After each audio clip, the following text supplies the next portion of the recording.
এ জগৎ সংসার বিশাল, আমি অন্ধকার হয়ে যাওয়ার আগেই এর স্বাদ নিতে চাই। জন মুইর এই কথাটা আমার হৃদয়ে গেঁথে গেছে। স্বাদের সাধ্যের মিল না থাকায় বাস্তবায়নটা আমার জন্য খুব কঠিন। তবে যখনই ফুরসত পাই তখনই ছুটে যাই এই কথার বাস্তবায়নের জন্য।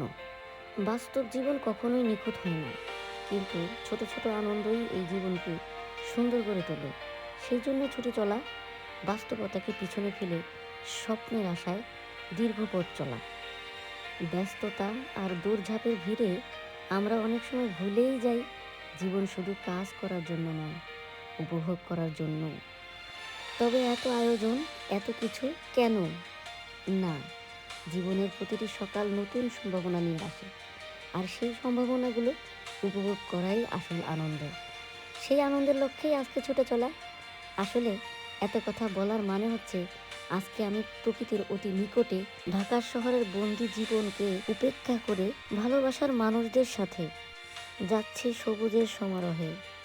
ঢাকা শহরের ব্যস্ত মানুষগুলোর ব্যস্ত সময়গুলোকে পিছনে ফেলে একটু আনন্দ নিতে, একটু নেচারের কাছে যেতে এই 300 ফিটের উদ্ভাবন হয়তো আল্লাহ প্রদত্ত। কারণ এই ঢাকা শহরের মানুষগুলো এমনিতেই রোবট আকারে এই শহরে বিচরণ করে। আমি গ্রামের মানুষ। আমি যখন ঢাকায় যাই, আমি আগে যখন ঢাকায় থাকতাম তখন গ্রামে অ্যাডজাস্ট করা আমার জন্য খুবই কষ্টদায়ক হতো। আর এখন যখন আমি গ্রাম থেকে ঢাকায় যাই, 3 দিন যেন আমার 3টা বছর হয়ে যায়। সেই জন্য কখনো কখনো আমার এমনও প্রিয়জন আছে যারা আমাকে এই অবস্থায় দেখলে একটু ঘুরতে নিয়ে যায় প্রকৃতির কাছে। এখানে দেখেন আনন্দে অভিভূত আমার ভাতিজা ভাতিজি, এদেরকে শুধু পরিচয় করিয়ে দিলাম। বাকিরা আমার সবাই শুভাকাঙ্ক্ষী। সবাই কিন্তু আপনার মনের খোঁজ রাখে না, দেহের খোঁজ কিন্তু স্বভাবত কারণে অনেকেই বলে, কেমন আছেন ভাই? অবলীলায় বলে দিই, পেটের ভিতর পীড়া থাকলেও ভালো আছি। আপনি ভালো তো? এই জীবন আমার পছন্দ না, তারপরেও ক্যারি অন করতে হয়। আজকে গিয়েছিলাম 300 ফিটের। 300 ফিট অনেক বড় এলাকা, আপনারা সবাই জানেন। বাট কোন কোনায় আমার শান্তি বা আমাদের বসার সান্ত্বনা, সেটা হয়তো আজকে আমরা এই কোণাতে বসেই নিয়ে নিয়েছিলাম। তো যাই হোক, আমরা এখানে সুন্দর সময় কাটাচ্ছিলাম। আশেপাশে পরিবেশ, আজকের আকাশটা অসাধারণ সাজে সেজেছিল। আমাদের মতো অনেক মানুষ এসেছিল এই গাছের আড়াল থেকে সূর্যটাকে দেখবে বলে। আকাশ যেন সেজেছে নিজের রং তুলি দিয়ে। আসলে এই সৃষ্টি আল্লাহ মহান, সেই মহান আল্লাহ তালার, যার সৃষ্টির সকল কিছুর গুণকীর্তন করে এ জীবনে শেষ করা যাবে না। আমার মতো, আমাদের মতো অনেক প্রকৃতিপ্রেমী মানুষই এখানে আসছেন। কেউ বা একটু ফুরসত পেয়ে হাঁফ ছেড়ে বাঁচার জন্য, কেউ বা কিছুটা সময় পরিবার নিয়ে, কিছুটা সময় আনন্দে কাটানোর জন্য। আমরা দুই দলেই আছি।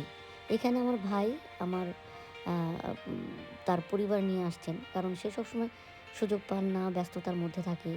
এটা তাদের বাচ্চা এবং ফ্যামিলির একটা আনন্দের বিষয়বস্তু, কিছুটা প্রকৃতি প্রেম বললেও চলে। তো এখানে ঘুরতে এসে মনটাই আকাশের মতো বিশাল হয়ে গেল। খুব ভালো লাগছিল।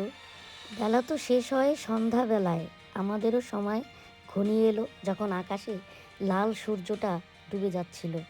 তখন হাজারো ব্যস্ততার ভিড়ে আসা এই ফুরসতকে বাই বাই বলে চলে যাচ্ছিলাম আবার ঘরে ফিরে। সেই যাওয়ার রাস্তাটুকু এখন দিন থেকে রাত হয়েছে, সুন্দর লাইটগুলো জ্বলছে। অসাধারণ সে দৃশ্য দেখতে দেখতে বাড়ি ফেরার আনন্দটাও উপভোগ হয়ে গেল।